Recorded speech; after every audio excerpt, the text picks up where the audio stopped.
Welcome to the Recess Life Podcast. This is the place where we explore play and what it means to get back to your inner child. I'm Louise, your host. Join me as I chat with teachers, entrepreneurs, artists, and thought leaders about how we can live a life of more play and impact. Let's get it started.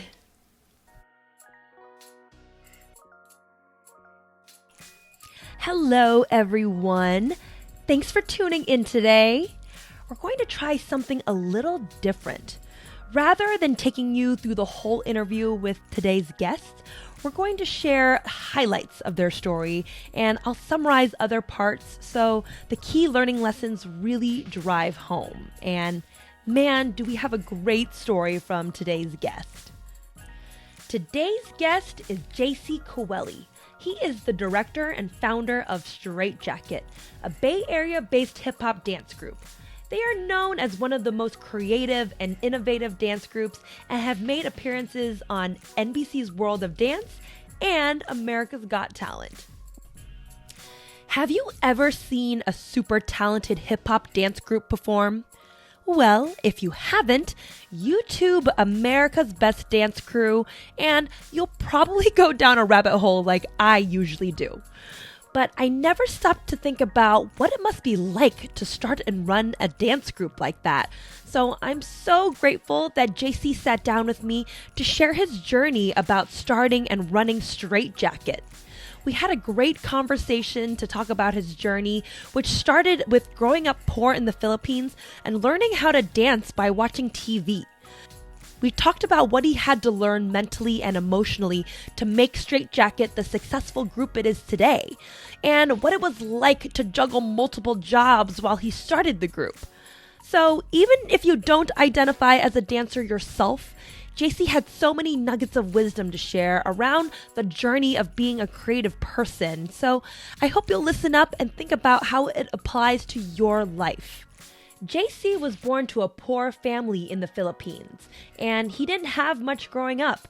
While you and I may have had electronics, video games, and toys, JC didn't have those easy distractions at his disposal.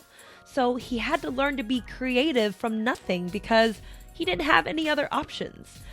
Early on in his life, he learned the value of expressing himself and being creative on his own. You are not from the States, you're from the Philippines. I was, yes. So what was that like growing up in the Philippines until you moved here? Because you didn't have a whole lot growing up in the Philippines, I really right? didn't. Yeah, we were a struggling family. We were poor. We didn't have a lot. Or when I was a kid, you would have notebooks. Let's say I was in first grade, I would have notebooks. Yeah. So what I would do was create my own comic book. Yeah, the drawing was ridiculous, but because that's all I had, you know, my unfinished notebook and a pen, and I'm just gonna sit there and just kind of just draw characters, make characters, and kind of create story off that. So that's one thing I started doing. Because that's all you had. Yeah, that's all I had at the time. Yeah, so how are you going to make something out of nothing? Right. Creativity is born out of, I'm going to just use the word boredom. Because, you know, if you have these constant resources with you, then you're constantly just active and you're constantly receiving. But when you're kind of just sitting there, and then you have to figure out a way to get creative with your environment, which kind of really helps you be present too. So yeah, you know, it's really born out of nothing. It comes from a void. In his boredom as a kid, JC learned to dance by watching TV. And his grandfather also owned a ballroom dance studio. He would host social parties and encourage JC to dance for the other adults. So JC would bust out moves for them, and they would encourage and applaud him. JC felt a spark light up inside of him because it gave him joy to entertain others. This encouraged him to take up dancing at one of his high school clubs. JC and his family moved to the Bay Area when he was 18 years old for a better life. But a better life didn't necessarily mean dreaming big.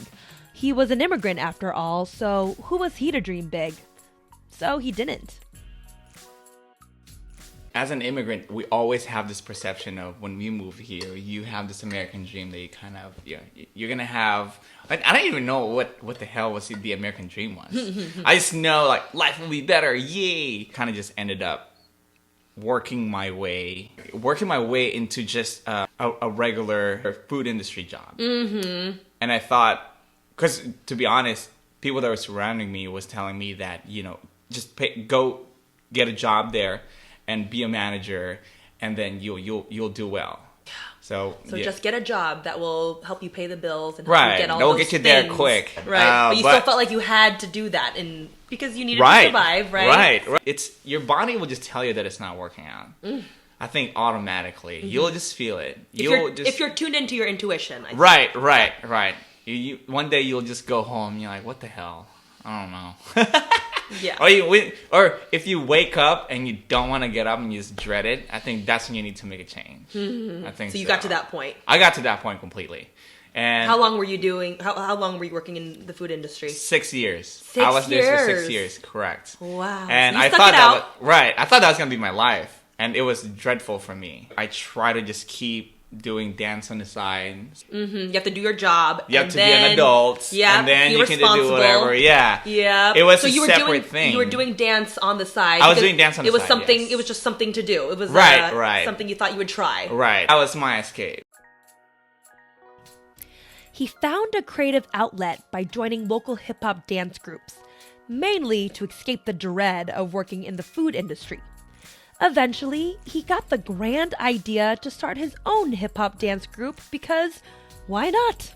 So Straight Jacket was born. But he quickly learned that starting his own dance group was not going to be as easy as he thought. How long were you running Straight Jacket and doing your day job and everything at the same time? Ooh, that happened for 3 to 4 years, I think. Okay. Yeah, so... You were doing both. Right. At one point, I was working... So at one point, I was working 14 hours a day and then going to Straight Jacket practice. And I lived in the East Bay, which is like a 40-minute drive. Mm-hmm. But since I was only working my burger job... and then my tutoring job, I was still not making ends meet. So I would have work here I would have work in the peninsula, which is like a 40-minute drive. Uh-huh. Oh God, 40-minute drive from where I live, and gas, toll bridge. So I would just stay here and sleep in my car because like I gotta go to work, and then I have Straight Jacket practice. Oh my goodness. So the whole weekend I will just be in my car. But how did you even have energy to run Straight Jacket after working 14 hours and sleeping in your car? Was that ever? Yes, actually. Glad that you brought that up. Mm-hmm. We actually stopped Straight Jacket for a second. Okay. So this is one summer where I just said, I can't do it. I can't do it. And then on top of that, the team itself was going through a lot of rough patches. Yeah, I'm exhausted too, and since I'm exhausted in my personal life, I was projecting into my dancers. Mm-hmm. So it's no longer a healthy environment for a lot of us. So to me, I just decided that I can't do it. So it was gone, I believe, for 3 months. 3 months. And it was supposed to be done indefinitely. You were going to be, or were you just taking a break, or were you? I had no idea. Okay, you just knew we needed to stop. I just want to stop. You just needed a break. I just need to stop real quick, yeah. While running Straight Jacket was already challenging enough, JC had to work multiple jobs, drive long hours, and practically live out of his car. He also experienced emotional challenges that he didn't anticipate. He had to take a long, hard look at himself and come to terms with his abilities. And he had to learn lessons that were painful at times to realize. A lot of mistakes. Like what? It's a lot of leadership mistakes, decision making. Mm-hmm. At this point, I didn't really believe in it yet. Mm-hmm. I was just starting to You weren't fully committed yet. Right. So there's a lot of denial and projection going on negatively from my side because, like I said, I wasn't taking it seriously. Yeah. Well, it's funny. if you've ever read the book, The War of Art, which is amazing, and every artist should read it, but it talks about how whenever you start a new endeavor as an artist, you are going to just hit resistance in every capacity, and it's going to be the biggest personal growth experience you will experience. Yeah. And every trigger, every demon you have, just... Oh my God, isn't that right? Yes, it just surfaces. And so I'm sure as you were getting it started, your inner demons were coming out. Oh, right. Yes. Right? It's also, the team is also showing me who I was. And no one wants to see that. I didn't want to see that. I was like, tell oh me about my that. God. What do you mean by that? It's, like things that you lack, information that you don't have that you should have. Or that you just don't have yet. But Yes, not right. That, not that you're intentionally, Right. Thank you rejecting, for that. right? Absolutely. And then, it's challenging your grit, it's just your integrity, it's just everything now it's on you. So whatever happens in this team, it's on you, bro. Yeah.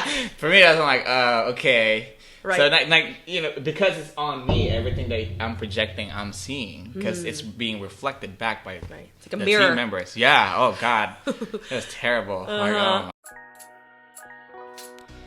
JC came to the realization that if anything was going to change, he would have to go all in. If he was going to fail, he would fail having given dance his full shot. So he made a conscious decision to put his full commitment into dance. He started taking anything dance related seriously, whether that was an after-school dance class with a bunch of kids or a workshop that hardly paid anything. He was done being half in and half out. We had two different times that we almost stopped. Yeah. Because, like I said, I lack experience, lack everything. I was learning in the process of doing it. But I think the most important aspect of it is that it wasn't that I wasn't experienced.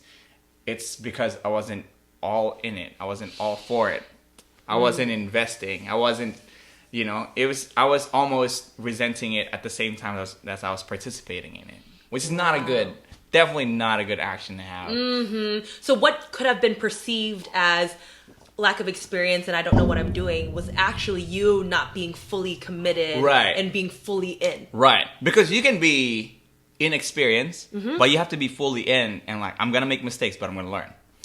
Yeah. To me, when I made mistakes, I'm just like, bummed out. I made mistakes. I can't make mistakes. Right. I made mistakes. This must mean that this is not meant to be. It's over, right. Everybody was what right. What am I doing? Yeah, everyone was right. Everyone was right. All these inner voices were right. So, oh my God, yes. Yeah. Wow. How did you learn to decipher that in the end? To just know, okay, I need to actually just be all in. Was there a moment of, I just need to be all in, rather than this, in and out, 1 foot out the door. So once you realize that's something that you really love and brings you so much joy is starting to die, then you start to see this other aspect of your life that you're just doing out of, I don't know why. Out of obligation. Right, out sure. of responsibility. Right. And then it starts to kind of grow and it starts to look down on you and you just become more scared.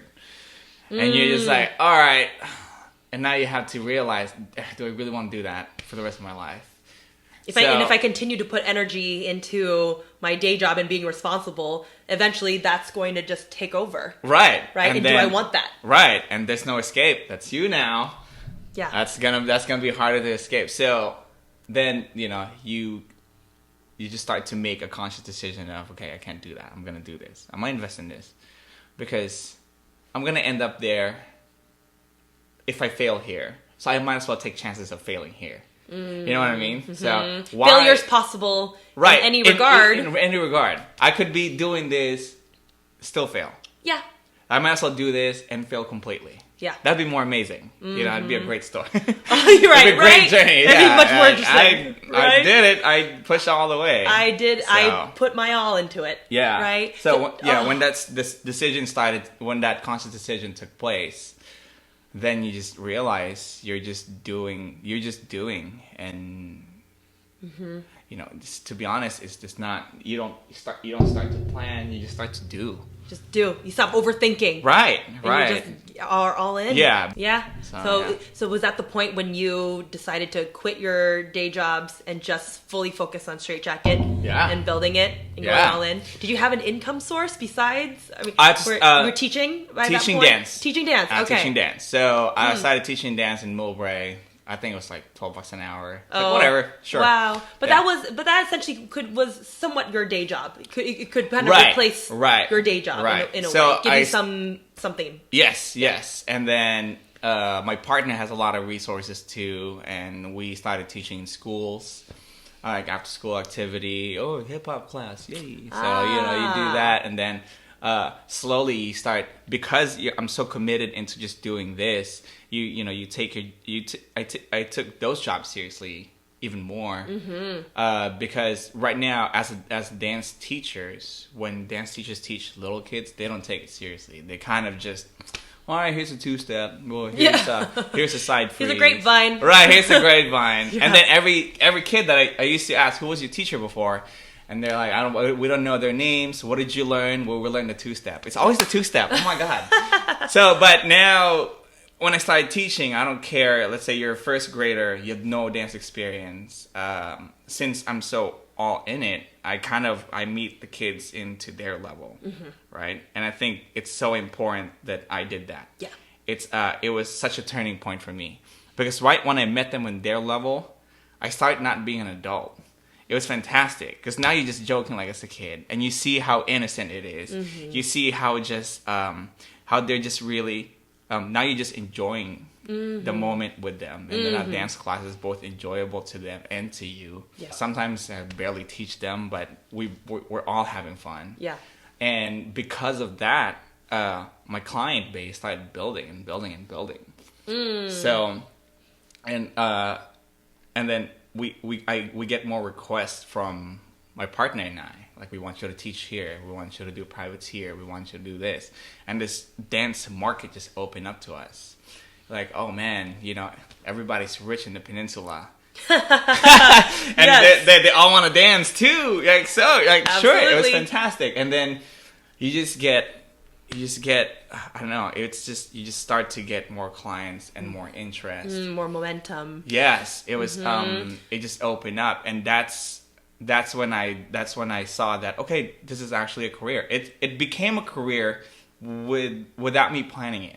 I didn't have like a step-by-step, like, I'm going to teach this, build my client. It's just next thing I know, like, I can't do my other day job because I have so many opportunities here that I have to actually do this now. And also, one of the big things that factored into it is Straight Jacket.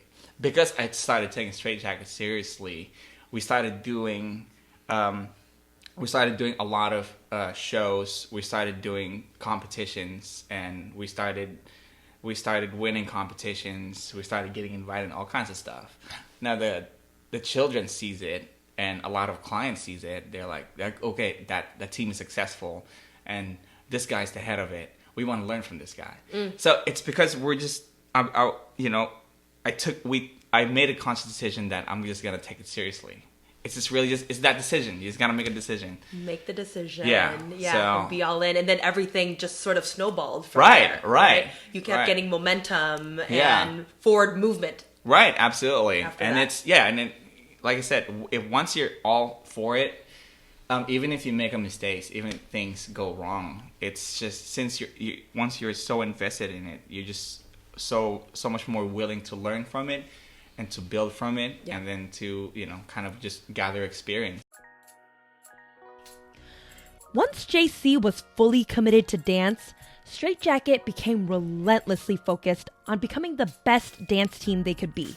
They emotionally invested in the process of becoming excellent. And then a strange thing happened. People started to notice, and opportunities started coming their way.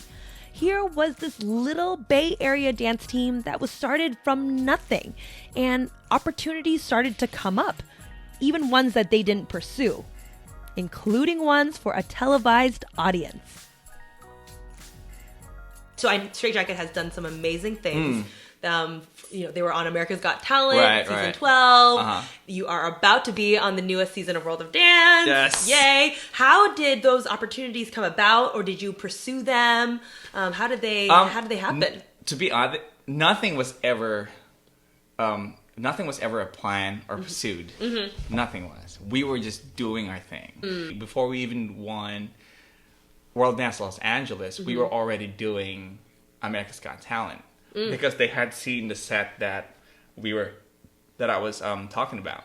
So so America's Got Talent saw the set on World of Dance when you guys competed? Actually, no. They prowled us on YouTube before we even did World of Dance. Oh, they found you on YouTube? Yeah, they found us on YouTube. So the producer emailed us, hey, we saw this set. And it was the Revolution set that I was talking about. Okay. What was it like to get that call? It was, I'm the producer of America's Got Talent. We're like, so they emailed, and then they're like, they want to set up a call. We're like, yeah. When? Yeah. Now? When? Okay. Because they were like, so do we need to go through an audition? They're like, oh, no, you're going to dance in front of the judges right away. Because usually America's Got Talent has this process, first audition, callback. But we got an email that we just want you to participate in front of the judge already. And we're like, okay. Because that's kind of weird.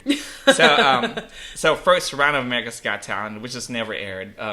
Yeah, it was. We did the Revolution set. What was the feedback from the judges at America's Got Talent? Oh my god, the first round was amazing. Yeah. It was such a nirvana feeling for us because we were like, oh dude, it's so much validation. Yeah, absolutely, all this hard work. And right. Yeah. So and I'm so proud of that set too. That's why. So wow. It never aired.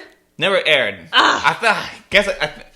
I really wish it should have. Yeah. But there was this one part, because that was the first time we were doing anything big. That's before we won World of Dance Los Angeles. Oh. At first, we were just a dance team doing things. Okay, so you hadn't won any major awards by that point. All. Okay. No, we were just a dance. So that's why to us, it's like, to us, it was like the biggest thing. Of course. And we don't know if it's going to happen ever again. So we were in the corner. We were about to go on. So I was like, okay, huddle up, team.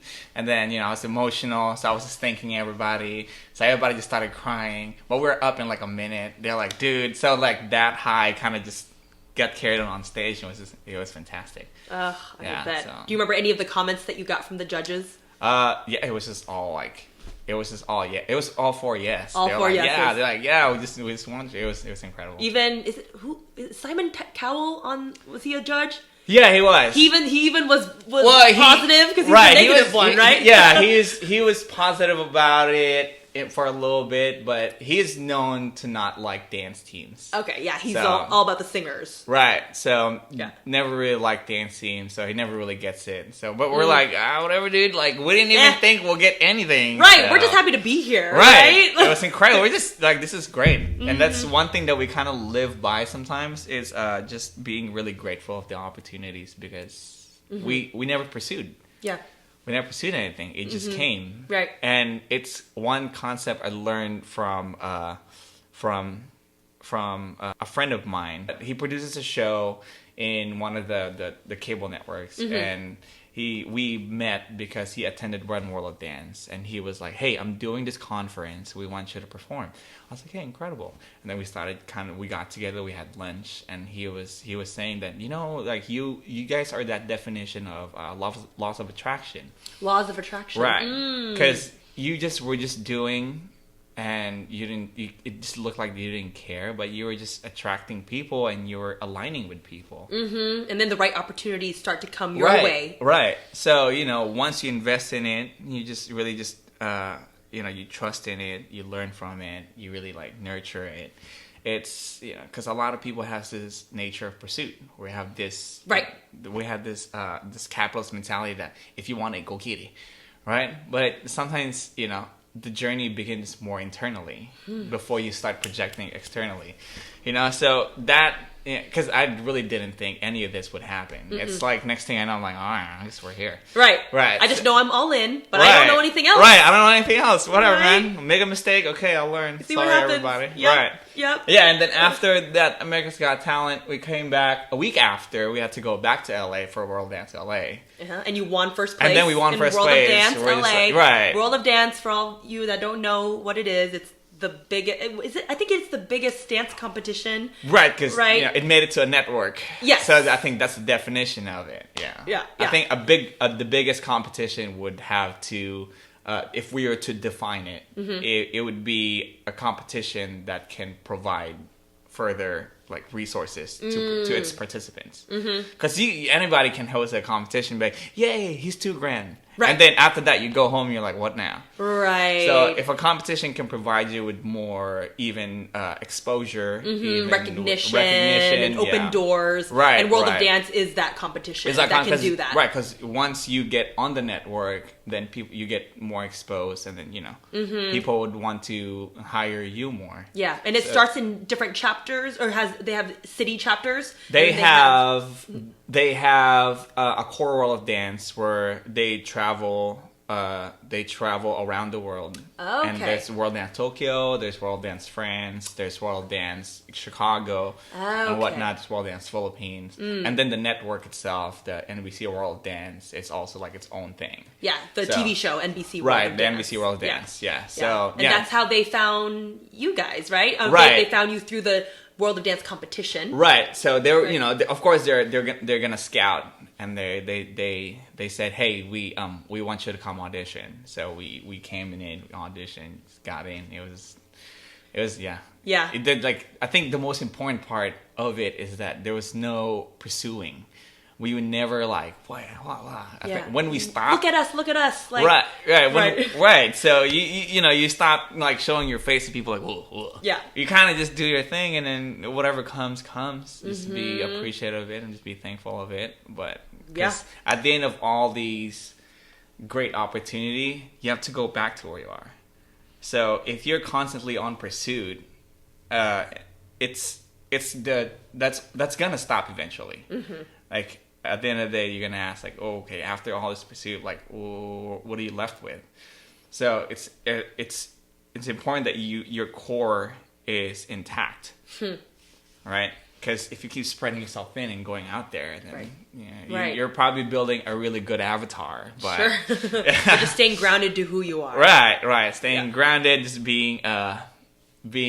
having your core value and like really working where you are, and then opportunities will come if it does, and then if it does, fantastic, have a blast. Go on the ride, do it, enjoy it, right? Oh, I can't wait to hear what happens on World of Dance. Oh my God, yes, it was incredible. Did you get to see J-Lo up close? I did. She really that beautiful? Oh yeah, in real she life? is that. It's exactly what it looks like. Oh my God, how is that possible? She's I know, from another world. Like, girl, you're cheating, man. I know, not fair. Save some for us. Yeah. Wow. JC is on a mission to inspire other dancers to become fully committed to their craft so they can experience some of the opportunities that Straight Jacket has. He knows that a conscious decision to take dance seriously can change everything. Straight Jacket is getting opportunities every day, and he wants to share some of that wealth. But he thinks that it's going to take dance teams being all into their craft for those opportunities to work. And he also feels that dance teams need to think beyond creating just for themselves. They need to create with an audience or potential clients in mind. But do you have any grand dreams or things that you would like to pursue, even just in theory? Yes. So in the Bay Area, it's the dance community itself. So there's not a lot of participation as they used to, at least. Right, not like LA. Right. It's because choreographers and dancers here, once they reach success at some point, their goal is to move to LA. I have dancers right now, it's like, yeah, my goal is to move to LA. So to me, I want to challenge LA's market. Ooh. If you break down why LA is so good and why they have, why the opportunity is there. Because number one, it's right next to Hollywood. Yeah. You get you get opportunities to be a backup dancer. There's a lot of audition for TV. Right, movies. Right. But to us, like, we got the opportunity that people are pursuing there by being here. So, I mean, I don't understand why you need to go somewhere else. Yeah, like you were able to get on World of Dance by being here. By being here. Sure. You're right. So I don't, I know. I wonder. Let's create that market. Yeah. Is it going to take having more entertainment opportunities here in the Bay Area. I wonder what it's going to take. It's going to take participation. Participation's number one. Okay. And I was in that position where I'm doing this activity and I kind of almost don't believe in it while I'm participating in it. Mm-hmm. And it seems like it to me, from my point of view, that's how most of these people are. Most of the dancers are. Got it. I'm doing this for fun, but it's not a career. Like, I got to go to school. You know, I got to go back to Trader Joe's and, so all that stuff. So they almost don't believe in it as they participate in it. So I think number one, participation would be key. Commitment from all the dancers. Right. And we talked about, you have to contribute first before you gain from it. And a lot of dancers right now are, they're consuming from it. Yeah. They're just looking for a platform to express themselves, and that's it. I'm going to go. But we got to contribute more. And I'm actually in close contact with World of Dance's founder and president. So we're working together to bring a better dance community, dance market here. Great. So he's always, because one word that, I don't know if you're familiar with it, one word that these kids like throwing around is community. Community. So dance community. We're a community. Yes. But it's so arbitrary on how they define community. Right? Number one, like, what do you mean by community? What is it? Tell me. They won't even be able to define it in my point of view, at least. Right? Yeah. Because to me, like I said, if we are community, then these events wouldn't have empty seats. That's literally what makes us, is to entertain.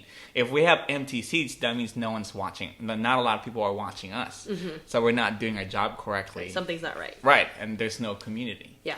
So the World of Dance founder, his name's Dave. So Dave and I we're challenging the word community, because we're like, okay, well, you have to participate if you want it. That's contributing. Right. Right? If a dance company is throwing a show, let's say I know a good friend of mine's Mappy Mapala, he does the show, it's called Evolution. And it's usually, you're right. Yeah. So we're always there. We're always going to support you. Like we love having him. And it's just that there's so many other teams that I hear about, that I know about. I'm like, where are they?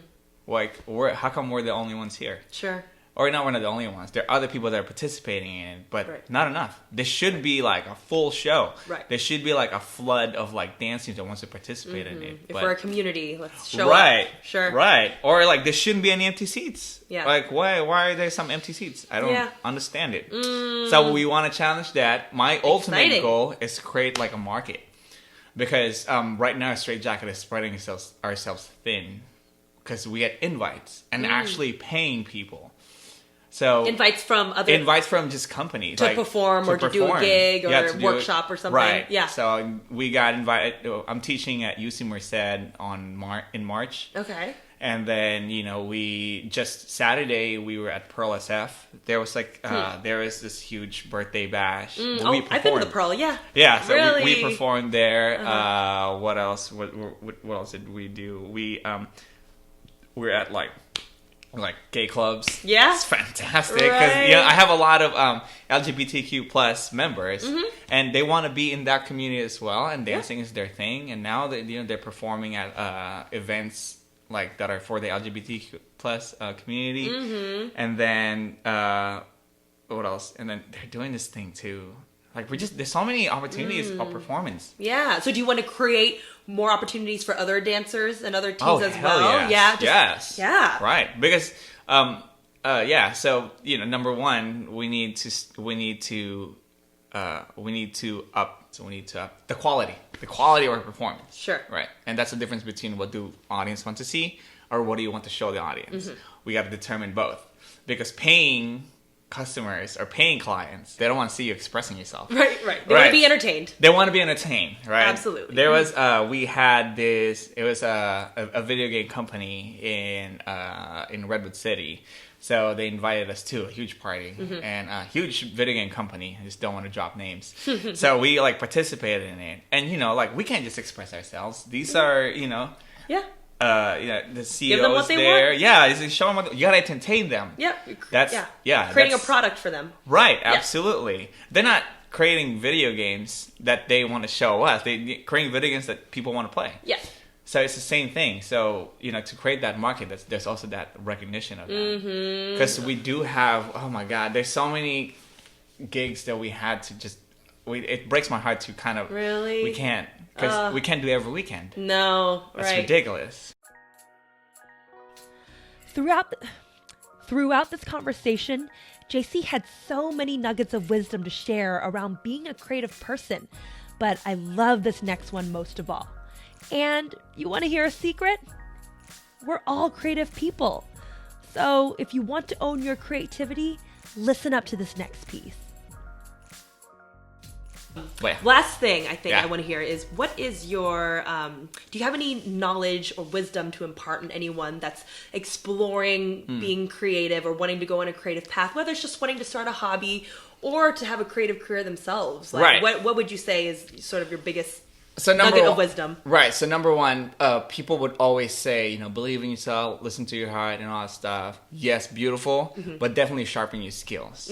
Always be a student. Yes. And always be a student and be humble with your work. Always produce work. What a lot of artists do is to kind of, or most of the people that I kind of encountered with, they only want to produce work that they believe is worth producing, but no work is going to be the work. You never know what your masterpiece is going to be. There's no such thing. Just keep making work. Just keep making work, because chances are, the work that you would make won't be appreciated, but you can learn from that work. Then you sharpen your skills. You don't sharpen your skill by standing there and waiting for the right moment. There's no right moment. There's no masterpiece. You just do. You do. The more you do, the more you sharpen your skills. Yeah. The more you invest in your work, the more you learn from it. So, don't wait for the right moment. The moment is all the time. So, Yes. yeah. So I think, if you want to Work go on your into craft. right. Work on your craft. Want your craft all the time. If you want to go into a creative path, definitely, believe in your work and just keep outputting. Yep, and not getting discouraged if it's not perfect or if it doesn't get validated like it does. Right, or that you absolutely. want it to. Just keep putting out work. Right, just keep putting out work. And whether people will love it or not, it's not up to you. But just keep producing work. It's not up to you. It's not up to you. But what is up to you is to keep going. Right, to keep going. Yeah. Yeah, and to just really just hone your skills even more. Yes. Yeah. Oh, that's so fantastic. juicy. Oh my gosh. Thank you so much for being No worries, here. it's fantastic to be here. Oh, it's that incredible. I was had such- such a great time. Oh my gosh, such amazing, juicy goodness that you shared. Thank you for sharing your story. No and worries, thank you for having me. I can't wait to see what Straight Jacket does. I can't wait to see how they do on World of Dance. Yes! So Oh my god, it's so exciting. Yes. Oh my gosh, I can't wait. Yeah, so right. best of luck to you. Thank you I so appreciate much. that. Thank you. You hear that? There are no perfect moments to create, so just create and then don't stop. Thank you for tuning in to today's conversation with JC Caoile, the director and founder of Straight Jacket. If you are not subscribed already, make sure you do so on iTunes, Spotify, or YouTube. And I would love you forever if you dropped a review on iTunes and let me know what you think. If you're on Instagram, make sure you give us a follow at The Recess Life. And if you have a friend who could use some creative inspiration, share this episode with them. I'll see you next week for another episode, and until then, don't forget to get out and play today.